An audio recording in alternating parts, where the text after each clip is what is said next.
Part A says express the following as partial fractions. What partial fractions means is you take one fraction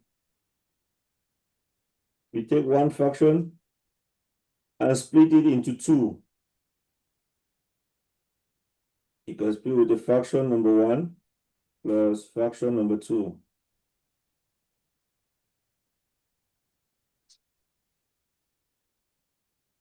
So that's what they call partial fractions. You take one fraction and you split it into two. And when you add fractions, you take those two, you add them together, you will get back to the one fraction. Does that make sense? Yeah. You take one fraction, you split it into two, and check that the answers are correct. And if you add those two fractions, you get back to the one you started with. So let's start. There are some formulas that they use, not formula, but rules that they use to make it easier to split the fractions. So for this one, 6x minus 2 divided by x minus 2, x plus 3. The first thing they want you to do is you look at the fraction you want to separate into two and look at the denominator. See, the denominator is just a linear, x minus 2, x plus 3. So if the denominator is linear to the power 1, the rule says you should separate them. A is just a constant over x minus 2, the first bracket, plus b over x plus 3. So it's just a rule that says if the denominator is like two brackets, you separate them something over x minus 2 plus something over x plus 3. And then all you need to do now is to find what a and b are.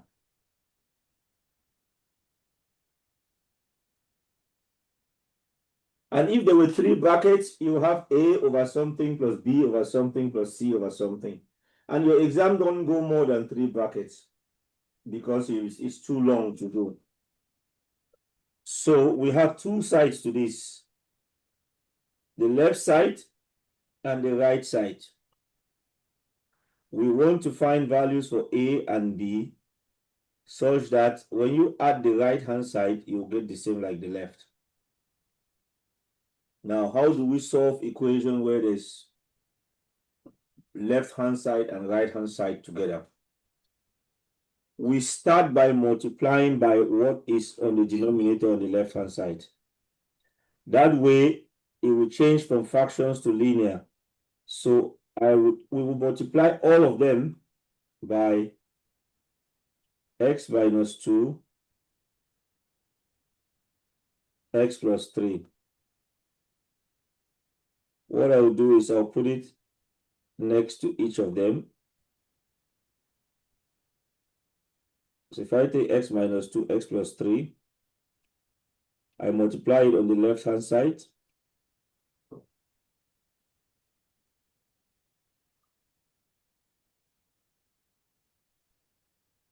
And then, so our aim is to find a and b.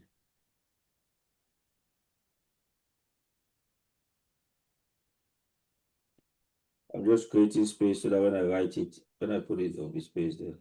Mm-hmm. So I'll take this and multiply it on the left and on the right. So if you notice the thing in yellow, I've taken this denominator.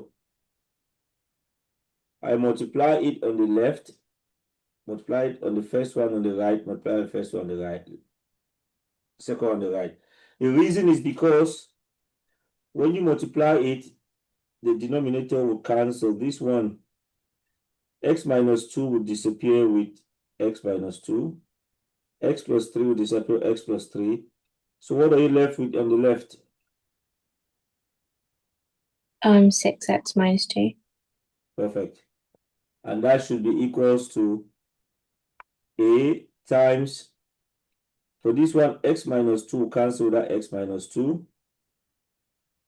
So you're left with a times x plus 3 plus b times x plus 3 will cancel with this one and this one. B times x minus 2. Now you have an equation which is an identity because got that 3 equals that 3 lines. It means it's an identity. And how do we solve this identity? We start by trying to make it 0. If we want to make the value for a to be 0, what should we put x to be? -3. -3. Wonderful. So we put -3 for x. So we start with x equals to -3. So that will give us 6 times -3 is -18 minus 2 minus 20 is equals to 0. And then -3 times, we'll put in x is -3. -3 minus 2 is -5 times b, so that will be -5b. And when we rearrange that, we divide by 5, -5. That will give us b to be 4.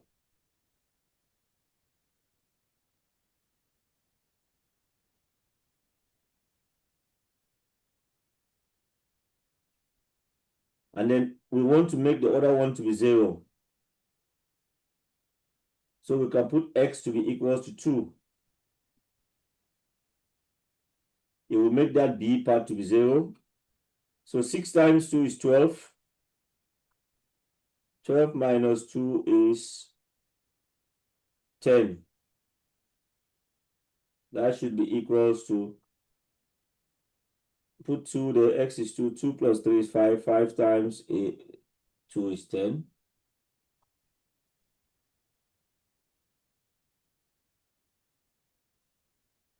So that will be 5a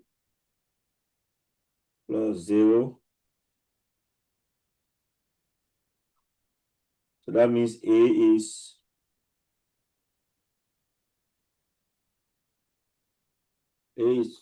2. 10 divided by 5 is 2. You happy with those two? Yeah. Now we can write the equation as the final answer. You can write it as 2 over x minus 2 plus 4 over x plus 3. So that's the final answer. That means if you add that fraction, you will get back the original one. And you can always add that to check it. But don't do that in an exam unless you have plenty of time, because that will take wasting your time. With graphics calculator, you can plot the graphs. If they are the same, that means they are correct.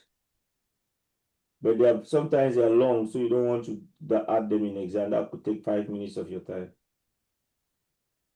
But if you got plenty of time left in an exam, you can check the answers to this type of questions.